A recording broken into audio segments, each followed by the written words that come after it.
What's up, everybody? It's the Alex Leak and Friends NFL podcast, back for another episode. It's the off-season of 2018 season coming up, and we had some bunch of moves after the Super Bowl, and we're here to talk about it. I've got David Stoyo in Canada. Hey guys, what's up, guys? I've got Gavin Heslop in Oregon. Yo.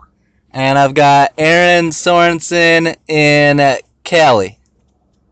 Hawaiian Gardens. Beautiful Hawaiian Gardens. All right, good. I swear. All right. Let's start it off with talking about the whole Josh McDaniels fiasco.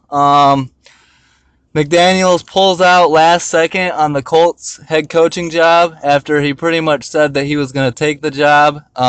He canceled his flight to Indy, and they canceled the Colts press conference.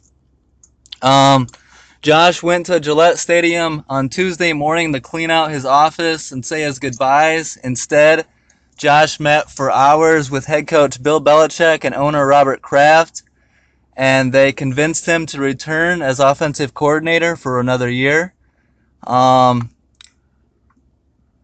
What do you, Stoyo, were you surprised by this change of heart by Josh McDaniels? Not really. It's Josh McDaniels we're talking about. I think it's a good thing for the Colts. I didn't think it was a good idea to have Josh McDaniels have another shot. It's a great thing for Andrew Luck because now he doesn't have to worry about being traded because God knows what Josh McDaniels has in mind. The Colts fans should be happy, and the Patriots fans should be happy as well. Yeah. NFL Network analyst and former Patriot linebacker Willie McGinnis says that Josh McDaniels was never promised a head coaching job. My response to that is he absolutely was. I don't think that you turn down an opportunity to become a head coach unless you're guaranteed one somewhere else. And I don't think it'll be this coming year, but it wouldn't surprise me if they got together and said, let's win one more and go out on top. Let's get a sixth ring, and then we'll retire. Talking about Belichick and Brady, and possibly then McDaniels could take over. What do you think of this move, Gavin? Yeah, I think that it seems to me that maybe McDaniels wasn't thinking that they would lose the Super Bowl. I think the majority of the people didn't think that they were going to, and so he's going to be 1 year behind. If they were to win this next year, he thought that he'd win. Maybe Belichick would retire, and then once he's gone, then it's time to break up the team, and he can head elsewhere to greener pastures. But it seems that possibly that after he's lost, that maybe he's like, okay, we'll get one more shot. Brady's going to be motivated. Let's get one more ring and then move on. Another possibility is that maybe they're wanting to keep him as the heir apparent to Belichick there in New England. It's another rumor that's been going around, which there's no way to refute or prove one way or the other. But I think that's also a possibility, trying to keep some stability there in New England once Belichick retires, because he's 66 this year, so he could very well be wanting to move out. And if Brady wants to keep playing, which it happened suddenly, but he hasn't gone downhill yet. If Belichick retires and Brady wants to keep going, they're going to want some sort of continuity, and at this point, McDaniels is that only piece. Yeah, I agree. I think the Patriots, they were able to talk him into it. Aaron, if you're a Colts fan and a prized offensive coordinator, a hot coaching candidate, said that he was gonna coach your team and pretty much had led you to believe that he was gonna coach all playoffs long, and you're just waiting for the Super Bowl to get over so you can hire him and do the press conference stuff. How would you feel if the head coach, if that candidate just bails on you right after the Super Bowl like that?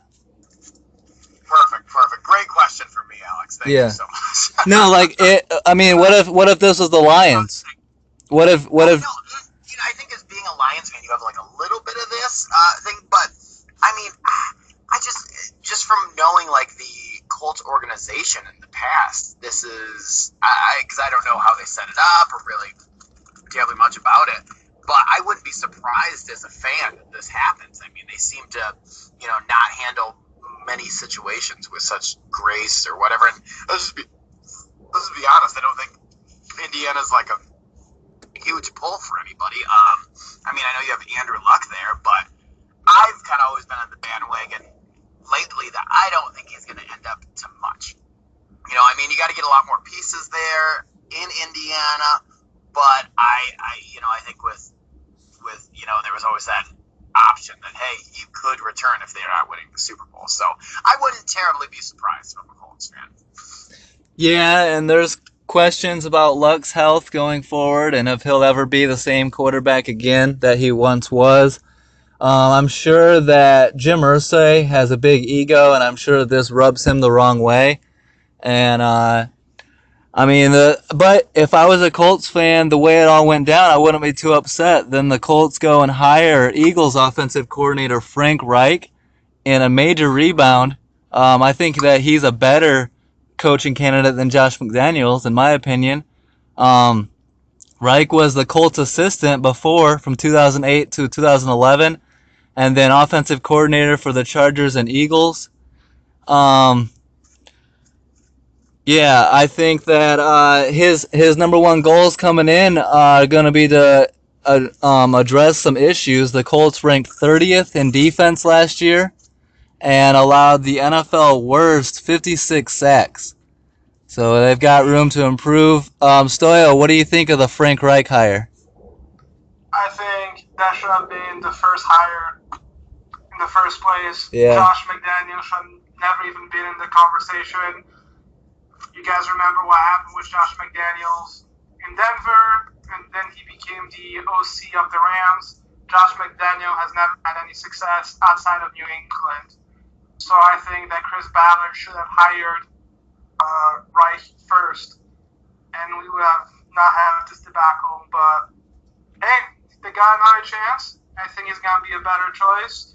Maybe he can bring the best out of Andrew Luck, like he has done with Carson Wentz. Yeah, it's a good point. Gavin, do you like this hire? Yeah, I do think it's a good hire. If you look at Reich's offenses when he was the coordinator for the Chargers and the Eagles, yep, his offenses were ranked 18th, 9th, 22nd, and 7th in total yards. And that 22nd would have been Carson Wentz's rookie year. So I think you can give him a little pass because you're dealing with a rookie quarterback. And then you see his improvement again back up to 7th in the second year. So I think he's a smart football mind. So I think that Luck is going to thrive under him, if assuming that he can stay healthy. It's good to see that he was also able to thrive there in not just in Philly when you have a quarterback-minded coach in Doug Peterson, but was also able to move an offense there playing in would have been San Diego at the time, now the Los Angeles Chargers. Mm-hmm.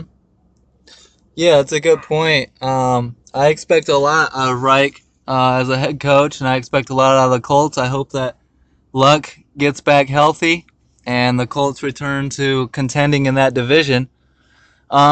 Aaron, are you surprised by this move? The Chiefs release veteran corner Darrelle Revis. He's 32. He appeared in 5 games this year, registering only 10 tackles and 2 passes defensed. Aaron, do you think Revis has much left to give in the league? Do you think he can get another year with someone else? No, I'm sure he'll get a few more years, but not surprised by it at all. I mean, I think the Chiefs did have, with getting rid of Alex Smith, I think they're getting rid of some of their bigger pieces. Trying to make a big move here. I'm kind of surprised. You shouldn't think it, but I thought Andy Reid would be canned a little bit. Yeah. But yeah, I think he'll go somewhere. Probably just get, probably for the next few years, just a 1-year, 2-year deal. Somebody will go. I mean, he'll be along, I'm sure, until about 35. But it doesn't surprise me at all that some of those big names are moving away from the Chiefs.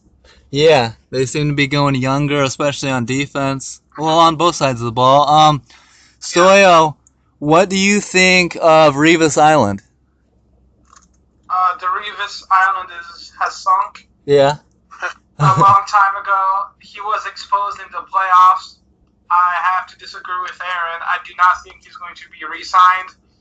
After what happens against Tennessee, I don't see him signing even a minimum contract anywhere else. So you think he's done? I think he's done. Yeah. That'd be crazy. Not even if, you don't think they're going to come to the next year, someone's going to be lacking, someone's going to get injured, and boom, his name might be one of the first names to pop up. It might well be, but he had no drive out there. He let people go by him, no willing to tackle. Maybe it was just an off game, but I did not like what I saw from Revis, and it was not an island anymore. That's a good point, Stoyo, on one of Revis's most impactful plays this year was on the 3rd and 10 against the Titans, where it showed him not really trying hard to make that tackle and allowing the season to pretty much end on that play. Gavin, what do you think? The Chiefs also have allowed 13-year vet linebacker Derek Johnson to enter free agency. Last year, he registered 71 tackles and 7 passes defensed, but had 0 sacks in 15 games. Are you surprised with these moves by Kansas City? I'm not surprised by the Revis release. He's 32. He's older. Very few cornerbacks are able to play into their mid and late 30s. There's a speed element that most players lose, and if you can't cover the younger, faster receivers, doesn't matter what you did 5 years ago. No one's going to pay you money. There also might be an issue with a guy that had that sort of success in his career. Some people have a difficult time moving on to a lesser role and lesser money even. He might be able to get signed somewhere, but any reasonable coach, I think, is only going to sign him for the veteran minimum. And for someone that's used to making 10, 12, 15 a year, making, I'm not sure what the minimum is, but it's significantly less than that, he might not think it's worth it. He might think it's disrespectful to him and his name. But at this point, he's not playing like he was, even 2-3 years ago. He's been irrelevant really for the last 2 or 3 years. So yeah, he could get signed, but I'm not surprised that they released him. It's a bummer that they released the linebacker. It's always a shame to see a guy like that that's been playing for so long released. Derek Johnson was a staple for the Chiefs defense for a long time. But if they want to contend, sometimes it's a business. You have to make a business decision, and if he's not able to get pressure on the quarterback, and you need to find a replacement for him. Yeah, I think that's pretty much the name of the game is no sacks in 15 games. You got to be able to get pressure. You got to be able to make impact plays. And I'm sure Derek Johnson will be picked up somewhere else. I don't expect his career to be over with just yet. Stoyo. It is kind of interesting. Sorry, coming back to when Gavin made that speed element thing. And I know a lot of times, a lot of these guys didn't make it very far into his career, but I think kind of more in this modern era, it does seem like you're not seeing guys, especially in the running back position, that don't, they're having like 2, 3, 4 year explosive years and then just kind of fade off. Same with quarterbacks, any position like that. It's, you hit 30, there's only a handful of guys that can do it anymore. You had Charles Woodson that was, somehow forever young. But besides that, I think just with, how athletic everybody's getting, that's you're just going to see that age kind of limit almost dwindle. Yeah, absolutely. The NFL is a young man's game more now than ever. It's hard for these players to stay healthy, and the demand is out there. And, GMs have no problem going young and just getting rid of the old veterans and getting some speed and some fresh bodies in there. That's pretty much what the game has become. Stoyo, the Seahawks injured safety Cam Chancellor remains on the roster through Friday, guaranteeing him his 2018 salary of $6.8 million. Seattle would have been hit with 19.5 mil on the cap if they had released Cam, so not really a choice there. Do you expect Cam Chancellor back on the field at all this year? Unfortunately, I do not. Yeah. It's a neck injury, and those are really hard to overcome. And at his point in his career, I would hang up the cleats and just call it a career. He has 1 Super Bowl ring, almost 2, but yeah, it's a difficult injury, especially the way he plays. Yeah. And this is as close to the end of the Legion of Boom as one can see. So I wish him the best. Hopefully I'm wrong. I hope I'm wrong, but I think this is it. We've seen a lot of safeties have short careers, and because of the toll that the game takes on their bodies. A guy that you know well, Gavin, Cliff Averill, defensive end for the Seahawks, trying to come back. Do you expect Averill to come back? Only in a Lions jersey. I wish. I think he'll come back if someone's motivated enough, and if they have the skill, which he does have. I think that he's going to do everything that he possibly can to play. I think the Seahawks see their window starting to close as their team gets a little bit older, as the smaller contracts that they had with some of their defensive players, especially, start needing to be re-upped, and they're going to need to get paid more money. And now that Russell Wilson's been re-signed to a big contract, they're going to need some of their defensive guys to either take a cut or move on. So I think they're going to take as much of their core talent as they can and keep moving on with it. So I think they'll give him a chance if he can, pass the physicals that he needs in order to play. So I think he's certainly going to try as hard as he can. It's hard to say for sure whether he will, obviously, but I think that he's definitely going to push very hard. He seems very motivated to try and get back out there. Yeah, I hope so. It'd be nice to see him back on the field. He's a good veteran, hardworking player. Aaron, keeping on the same train with Seattle on the defense, I know you've seen Richard Sherman play and make these great plays. For the second year in a row, the Seahawks have rumored Richard Sherman to be available in the trade market. If you were Seattle, would you be trying to trade Richard Sherman, and would you bring Sherman to, say, Detroit? Gosh, I mean, how old is this guy now? Sherman. What is he? 27? I would have to look that up. What do you guys? How old is he? I would say late 20s. He's 29. He'll Yeah. be 30 at the end of March. I think he's a great energy guy, and probably would be a great guy for the locker room and everything like that. It just depends, like you guys are talking about contracts. I mean, how much he would have to demand, or if they're going to try to trade him, or what they're going to do. Yeah, it would be great. I mean, I think for Seattle, I'm sure he probably would love to stay there and end his career there. But as football is a business, he probably, as soon as he hits 30 mark, you'll see him bounce around to a few spots.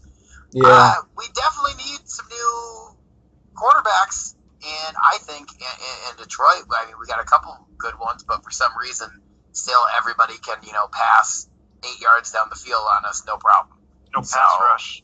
Yeah. Yeah, no pass rush, right. Well, speaking of pass rush, Stoyo, what do you think of Michael Bennett? If Seattle's going to be losing all these pieces, is Michael Bennett another casualty there?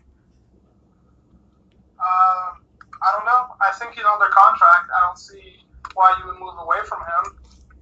Well, his production has been down. He didn't get the sacks that he did 2 years ago this last year. Do you think that Bennett is still capable of putting up the big numbers? It depends with him. Yeah.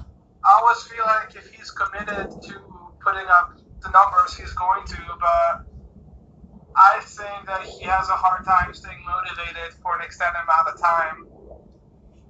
Yeah. And the off-the-field stuff is a little bit getting old, and especially if they cut him right now, they would only have $3.5 million in that cap. Yep. So that's always an opportunity there. Yeah, and we'll see. I mean, they've also got Earl Thomas, who's pretty much demanded a new contract, and also rumored, said pretty much for everyone to hear that he wanted to go to Dallas. And then you got Graham at tight end, who is going to demand a lot of money, and from what I've heard around here, seems to be on the way out. Tell me what you guys think of this. Seahawks local media has been asking the radio lately, should Russell Wilson be on the trade market? Do you guys understand that at all? Should a quarterback? Absolutely not. Yeah, I don't get it. Seattle radio out here is like asking callers, should we be trading? Should we look at offers for Russell Wilson? Does this? You should trade Russell Wilson for 4 first-round picks. Yeah. And another franchise QB. Yeah. Yeah, jeez. Well, that's the thing. I mean, the guy has had the stats have been there. I mean, it might be a little quieter than some other years, but I think that's just more of a team thing, with that team making such a big splash. But his stats are there. It's good. I mean, you ask the Browns, ask anybody how hard it is to find a decent quarterback. Yeah.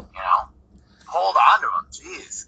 Speaking of a decent quarterback, the Bengals quarterback A.J. McCarron wins a grievance against the team and is set to become an unrestricted free agent in March. Another starting caliber quarterback is going to hit the market. Gavin, with a guy like A.J. McCarron, he has a history with Hugh Jackson, seems to be a good fit, possibly in Cleveland.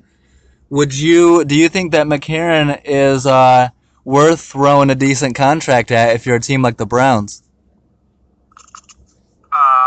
I would not, personally. I know that the Browns were supposedly trying to trade for A.J. McCarron this last offseason, and then, according to the story, just forgot to file the paperwork on time. That's the only reason the trade didn't go through. At the deadline, yeah. Yeah, which you don't hear.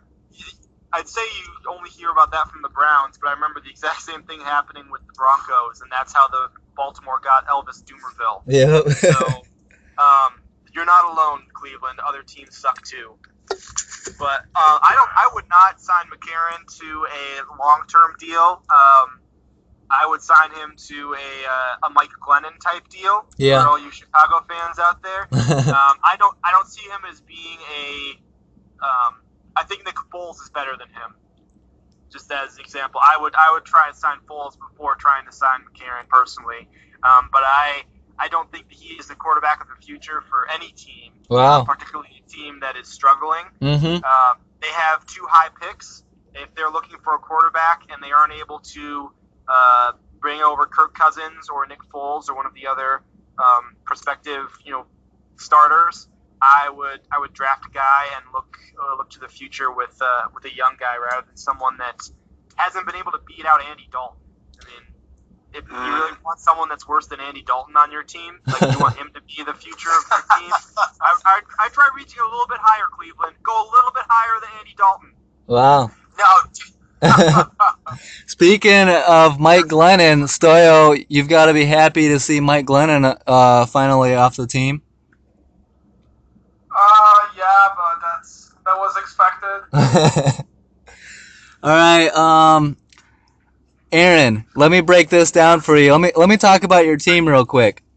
The Detroit Lions signed GM Bob Quinn to a 5-year extension, matching the recent contract that head coach Matt Patricia was given.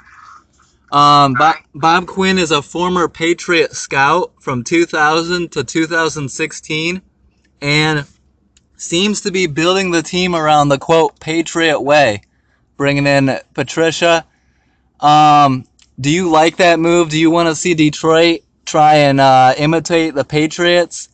If we can imitate 5 rings, that'd be fantastic. Well, that's the thing. It's like, anybody in the NBA saying, hey, what are you guys trying to imitate? Popovich? Yeah, that'd be awesome. Yeah. I think that's been some of the problems Detroit's had is just slop. Is slop, and that's the one thing I think that kind of style and that kind of modus operandi. Yeah. You could say. Am I saying that correctly, Gavin? Oh, absolutely. Perfect. I thought so.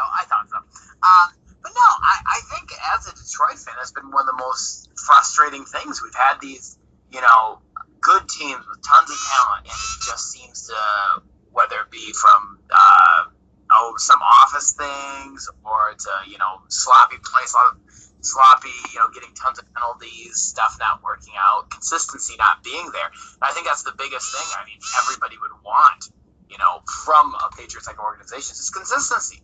You know, if we can be consistently winning 8 games, great. If we're beating the teams that we should and losing maybe the teams that we should, great. But I think as a Lions fan, we're just tired of starting off with so much promise and beating some great teams well, and then losing to some terrible teams bad.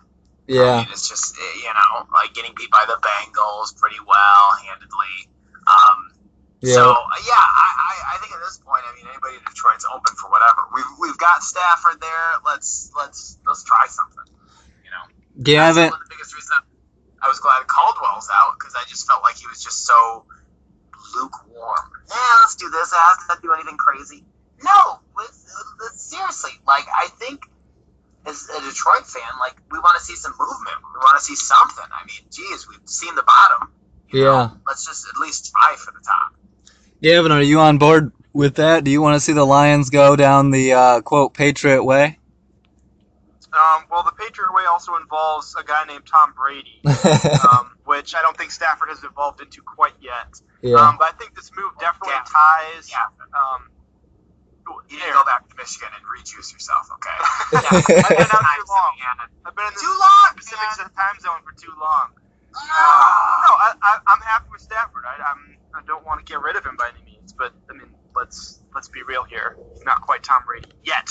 I've got hope for him still, but I think this move definitely ties the GM and the head coach together.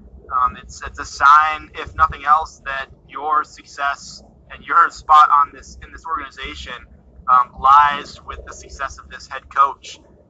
We just fired a head coach. I know that you don't like Caldwell, Aaron, but he has the best record of any Lions head coach over the last 20 years, probably. And I do remember seeing that, but is that like bragging rights? Really? Like, I mean, that's okay. That's like, yeah, hey, we did all right.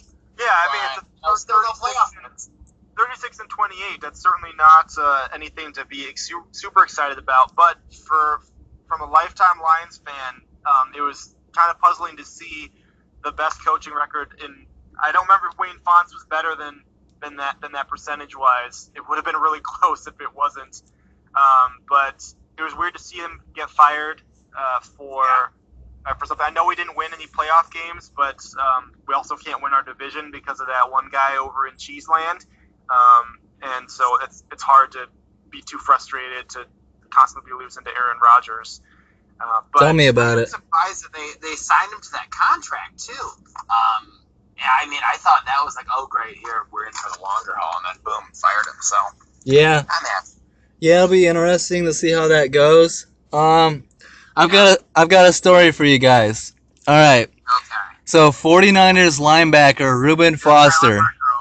49ers linebacker Reuben Foster, his senior year at Alabama, registers 115 tackles, 13 tackles for loss, and 5 sacks, and is the Butkus Award winner for the nation's best linebacker in 2016.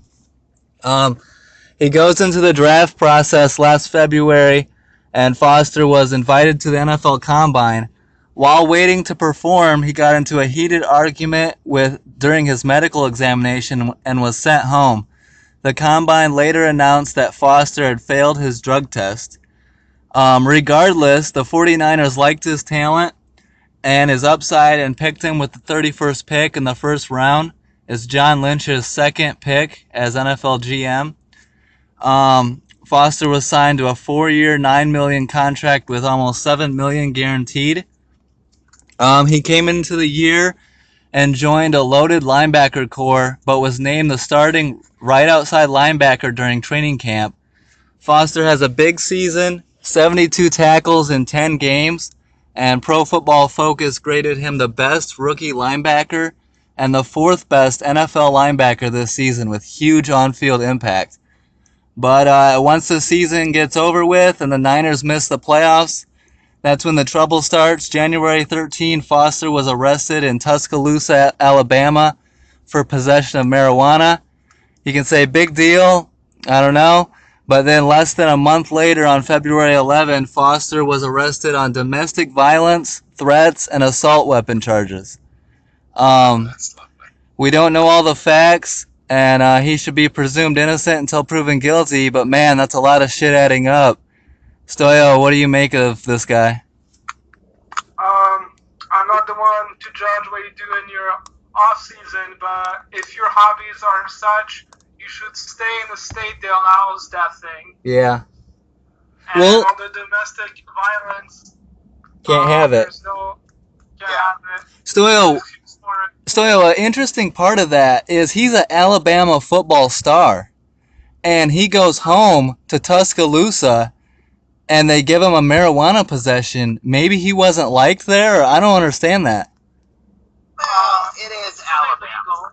I mean, That's true. It doesn't matter if they like you or not. You're doing something that is illegal, especially when you work in the state where that is legal. So you should just stay there for the summer. Yeah. And also, Lynch wanted to draft him, or was thinking about drafting him second overall last season. He was debating between him and Solomon Thomas. Wow.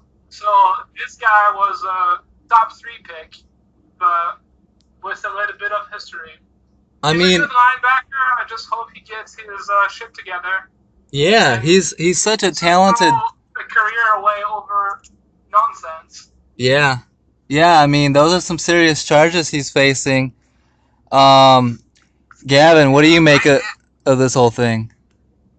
Yeah. Yeah, I mean, this is part of the reason why he slipped so far in the draft. Like Stoyo was saying, he was a very talented linebacker going into the process, and we see this almost every year. There's at least one player that will drop significantly, even though he's rated as the top at his position. He'll fall into the late first, second, third. Sometimes they don't even get drafted. Vontaze Burfict is a perfect example of that. He was a great linebacker in college, but I want to say he was drafted in like the 5th or 6th round because of his motivation and off-field issues. And sometimes that works out just fine. The Bengals have been known for drafting these troubled players. Michael Thomas and Carlos Dunlap, the defensive ends, that should have been first-round picks. They took in the 3rd rounds. They ended up being good players. And then Andre Smith was the top-rated tackle the year he got drafted, and then he slipped, and they drafted him. And Marvin Lewis has found a way to get these guys motivated on his team. But if they don't pan out, you get situations like this where you've spent a high draft pick and they don't turn out. So this is the risk that you take, and if you've got off-the-field issues, you might be the best at your position, but just like Foster, you might be the 5th or 6th. Drafted just from your position rather than the first one. Yeah. And also to add to that, I think Andy Dalton actually didn't return a few books to the library once, so that made him slip, and that's what that rascal. That was so stupid. I mean, everyone's been giving John Lynch so much credit, and rightfully so. He's building the Niners pretty quickly, and he outsmarted the Bears in the draft and all that, but this is a high draft pick that could possibly not work out. I mean, what do you think of, this guy and the Niners going forward? What do you think, Aaron? Man, I think, the marijuana charges, I think that's that, assault weapon charges, but the domestic assault thing, especially with the NFL's past with that and some of their players coming out with it, I think that's pretty much there's no room for movement. Yeah. On that, especially that's just, and I'm just saying it shouldn't be, morally really shouldn't be either. But with all the attention that the NFL specifically in sports has been getting for this, I mean, I think for their fan base, for the NFL, they can have a They kind of have to crack down. They kind of, you have to. Yeah. You have to. I mean, it's the thing you should do, but just with what was it? Oh my gosh, why am I forgetting his name? Baltimore running back. Ray Rice. Ray Rice changed everything. Yeah. Yeah, all of it. And I mean, and especially after that, that's why a lot of these, and especially with the Me Too and everything movement, I mean, which is a great thing to be happening, but that's, in these situations like that, I mean, I think just from a publicity standpoint, you can't do anything when an organization's such in the limelight and already has had so much heat on it. Yeah. You gotta, that's like, hey, man. Yeah. You fucked up. Yeah. You have been fucking up, so we just can't. Yeah, we'll see how it goes. I hope that he gets, his shit together. I hope that he changes his ways, and he's obviously got the talent. So it's all between the ears. It's all mental, and I hope that he figures it out. Stoyo, I've got a real good topic here for us. The Bears are rumored to be interested in Dolphins wide receiver Jarvis Landry. He was in contract talks with Miami, but negotiations turned ugly. And then doing what they do best, the NFL franchise controlling the narrative in the media and turning local fans against Landry. Miami Herald's writer Armando Salguero wrote, quote, "They see a player who doesn't pay attention to details. They see a player who doesn't lead in the locker room, and they see a player who doesn't seem to respect his coaches," end quote. I just want to say, you mean the same coaches that were doing coke, right?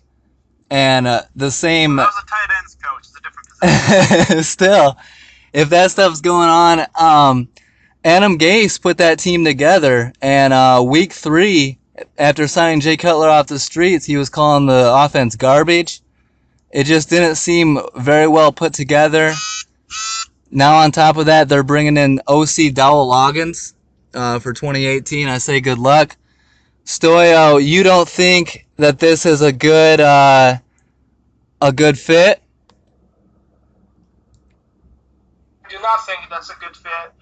I think I agree with that article. I don't see anything that was misleading. You don't? I don't think it... No. Okay. Please elaborate. So they see a player who doesn't pay attention to details. They see a player who doesn't lead, and they see a player who doesn't seem to respect his coaches. Meanwhile, in 2017, wide receiver Jarvis Landry catches 112 balls for 987 yards and 9 touchdowns. I would say that if you're putting up stats like that, you've got the talent. In my mind, I don't know for certain, but I just feel like that's what NFL franchises do. Once the negotiation starts turning, they, oftentimes make it so that the local media, the local fans don't want them around anymore. And so they could be selling them out in the media. I haven't seen anything on the field that leads me to believe that Landry is a cancer to the team. Through his first 4 NFL seasons, all in Miami, Landry has amassed 400 catches for 4,038 yards and 22 touchdowns. Only Antonio Brown and Julio Jones have more catches in that span. And in the red zone, Landry has produced a passer rating of 124.1 over the past 2 seasons. I know Landry is going to want a ton of money, but I see nothing there that would make me not want Landry on the Bears.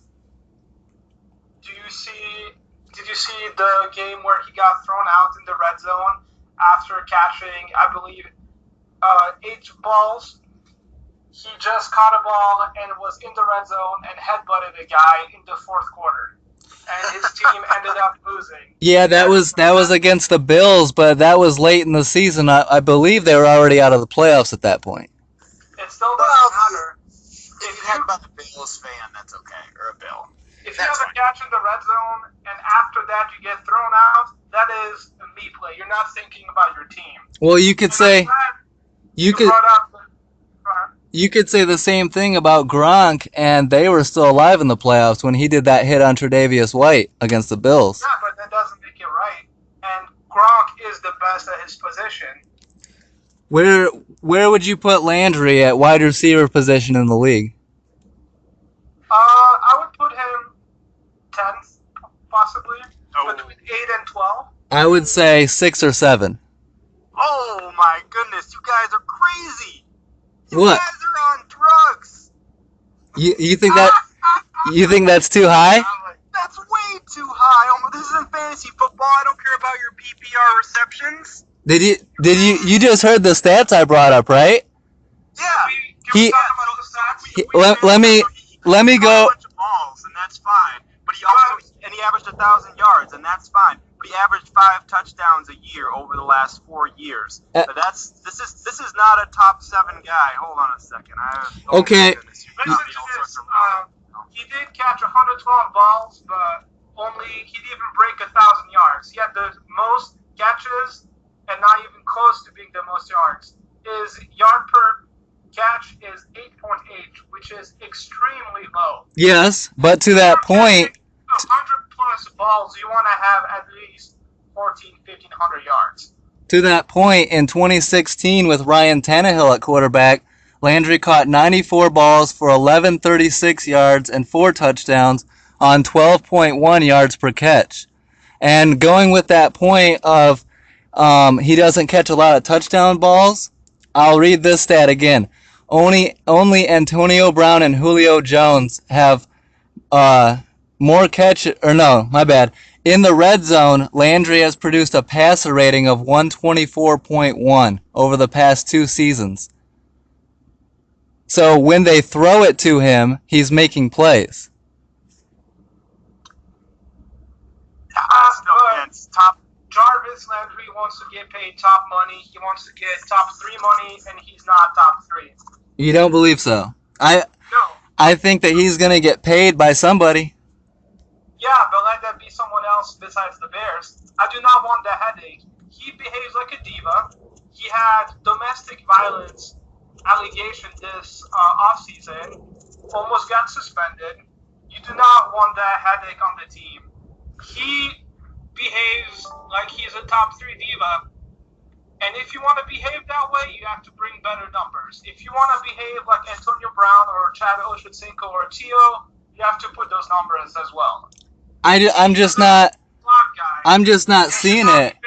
If you're reliable if you catch 112 balls in a season, he's caught 400 catches in 4 seasons. If you're doing that, you're obviously doing something right. You're obviously a big part of that team's offense.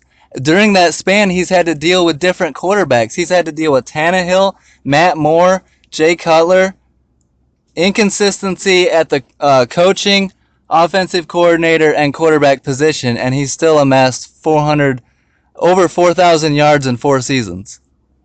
Yeah, but look at Fitzgerald. He has a bunch of nobodies throwing to him, and he just keeps getting catches after catching, and you don't hear a peep out of him. Also, he is a slow receiver. His combine, he ran a 4.77 for his 40. That is not what you want out of a speedy receiver. And how old is the guy now? How old is the guy? I'm going to say 26, 25. Okay. Stoyo, I want to say this. I understand that you see a guy that's maybe a little undersized, more of a speed guy. You want to label him a slot guy. If you watch the tape, watch the tape though. This guy is not a run out of bounds type of guy. This is a guy that catches the ball, turns upfield, and will run a corner over. Watch the tape, man. This guy produces. And you can say what you want about him off the field. You can listen to Armando Salguero if you want. And I'm not a Salguero fan, and I feel like he's deliberately trying to undersell or make Landry look bad. But in my opinion, the stats back it up. I would want Landry on my team is what I'm saying. Maybe $14 million? I would want him. I mean, who do we have at wide receiver? Well, we don't have I mean, I'll say this. We should overpay someone. He may not be ideal for the Bears with a young second-year quarterback in Mitch Trubisky. You want Trubisky. You want everything perfect for Trubisky. And maybe you don't want a loudmouth wide receiver like Landry, but his stats are there. He produces, and I would take Landry over a lot of other receivers. Not for $14 million a year, which is what he wants to get paid. Who would you rather have at about that money? Julio Jones. That's the money he's getting paid. But he's not available. He's not a free agent. He's not locked down. Landry's right there for anyone to pick up. Wow. I mean, do you think someone's going to pay him? I mean, who Absolutely. are involved? Absolutely. Yeah. Watch San Francisco offer him a bunch of money. I don't get it. I look at Jarvis Landry and I see a borderline top 5 wide receiver in the NFL. Well, Gavin, I know you disagree with this. Man, no, I've been itching. Antonio Brown, Julio Jones, Keenan Allen, DeAndre Hopkins, Andrew Thielen, Michael Thomas, A.J. Green, Mike Evans, T.Y. Hilton, Jordy Nelson, Demaryius Thomas. I take all those guys in a heartbeat. I would take Jordy Nelson. I wouldn't take Demaryius Thomas.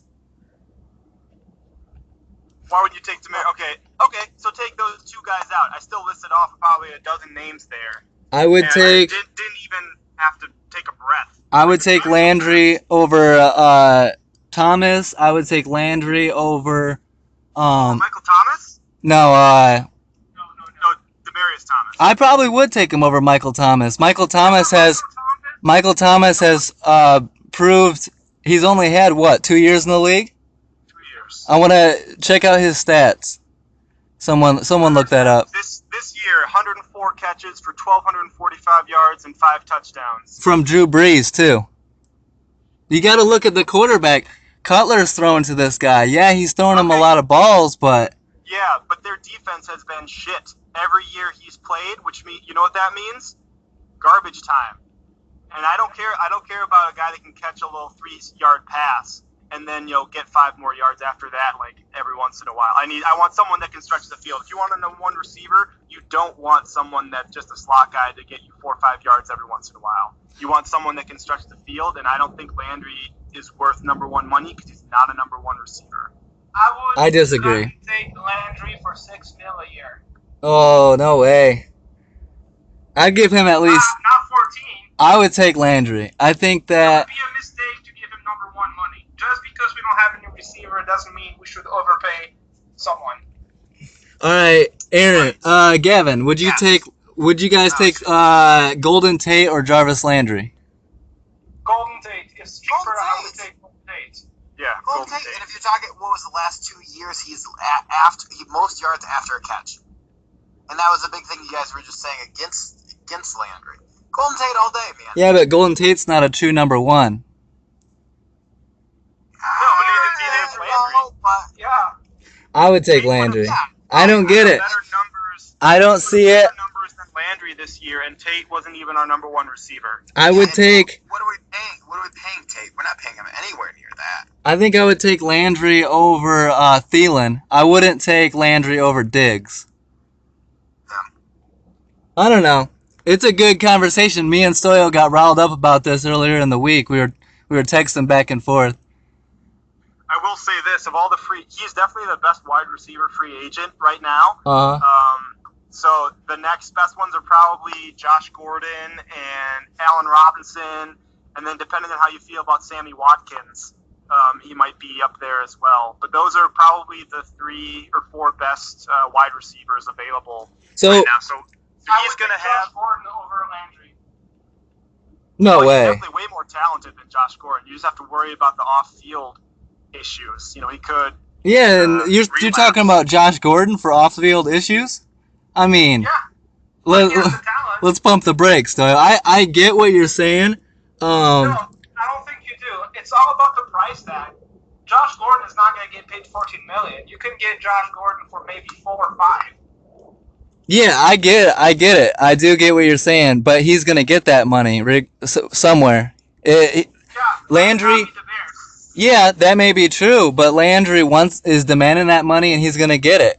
So, you know what? Between demand, yeah, if he's the It's best not guy fun. out there. Yeah. I mean, he must be worth it if he's gonna get it. What other suitors are out there? Is anybody else interested in him? I'm sure there are. I'm sure that a team like the Redskins would take Landry up in a heartbeat. They need receiver help. Yeah.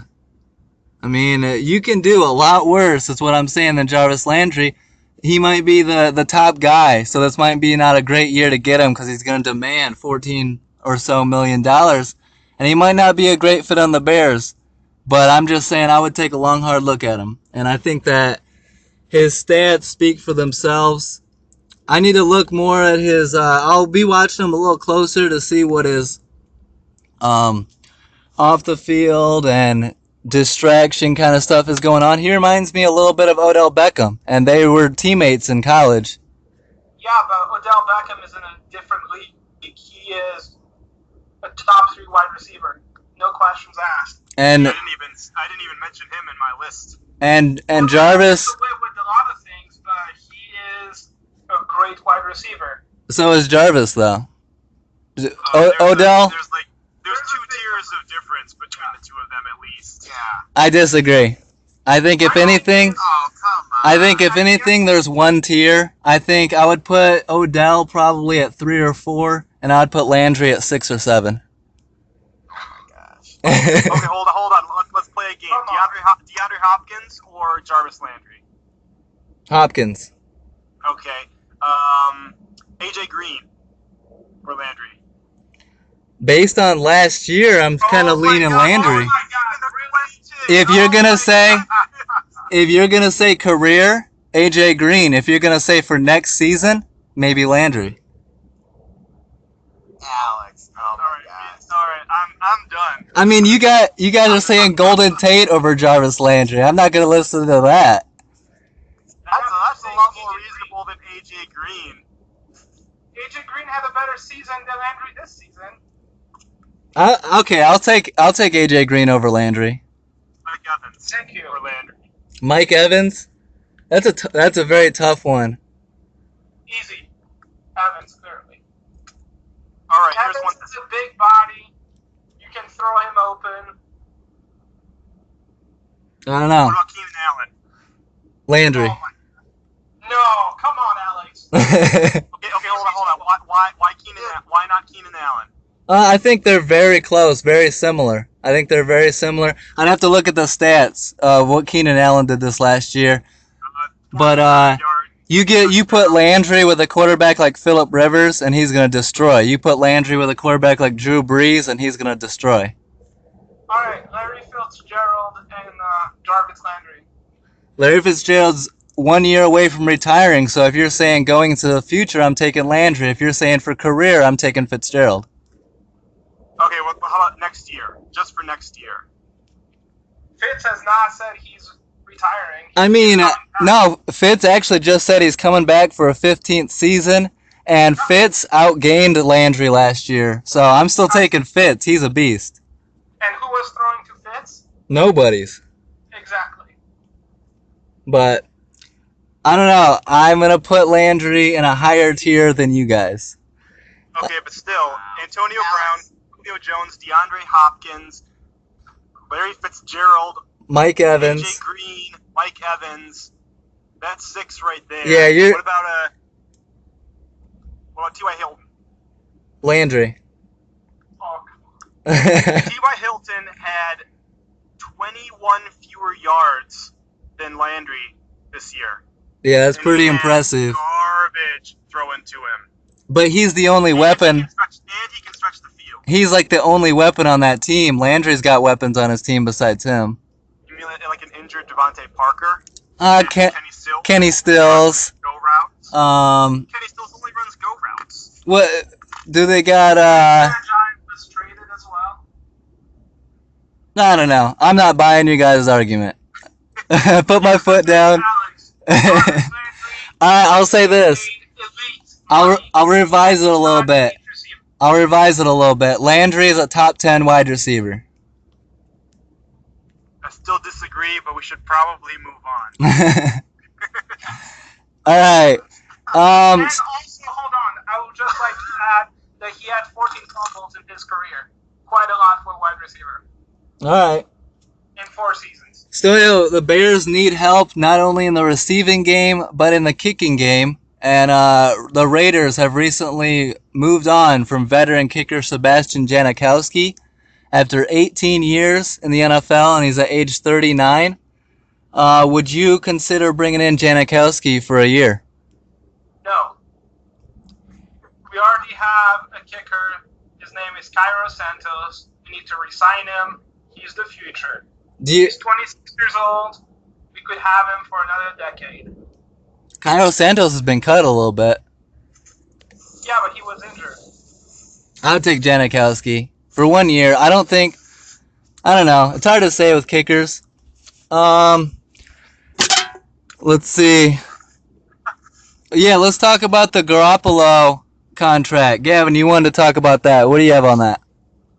I just wanted to get a feel from everyone and how they felt about the details about it, whether they thought he got overpaid, underpaid, right there in the middle, right in the sweet spot.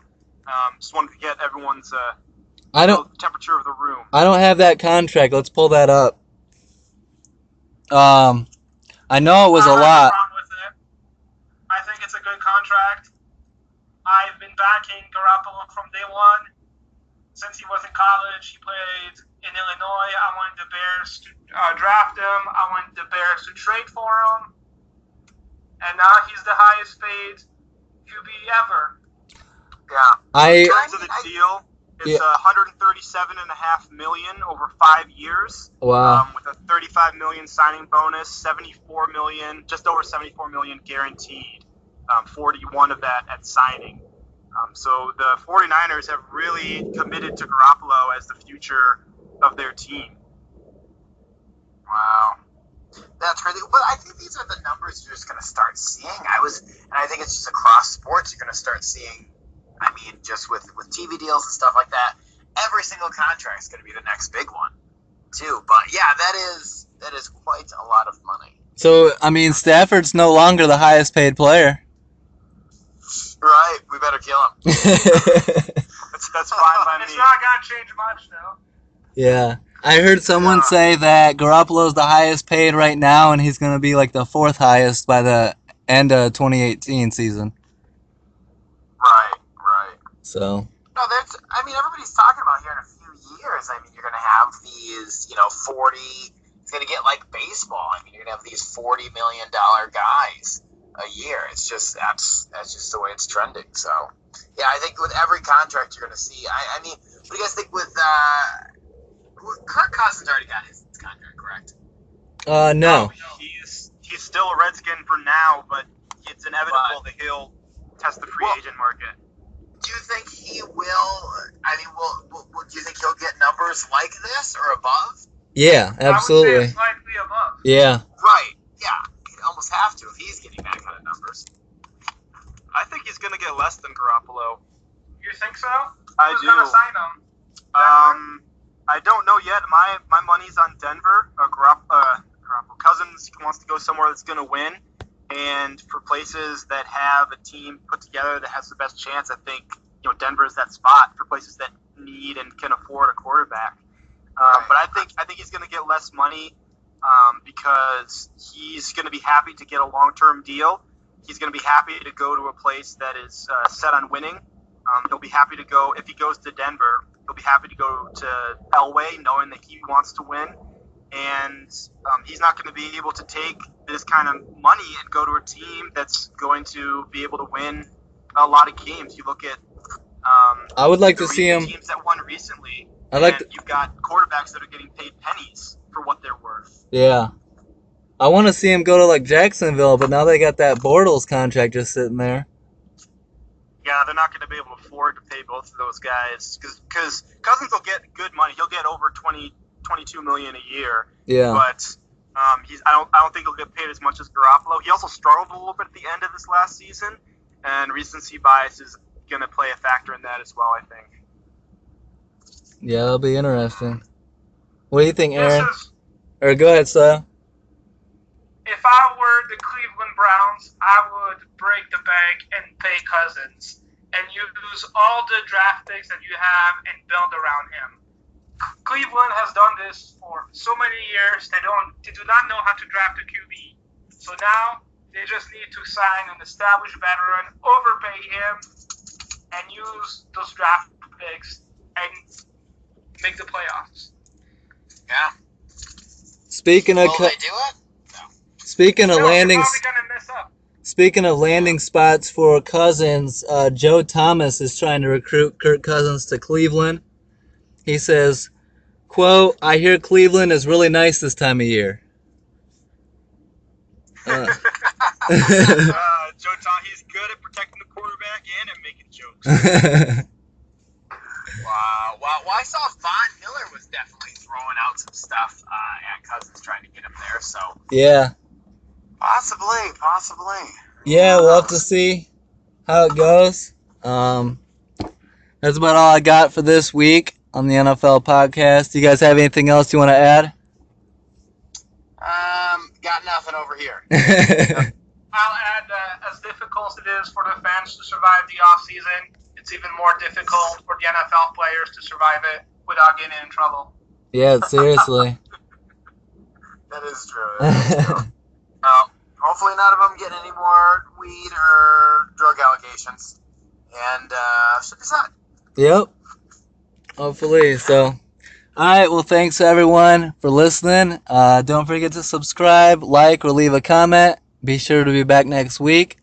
Thank you guys for coming on. Try to get you guys on again next week.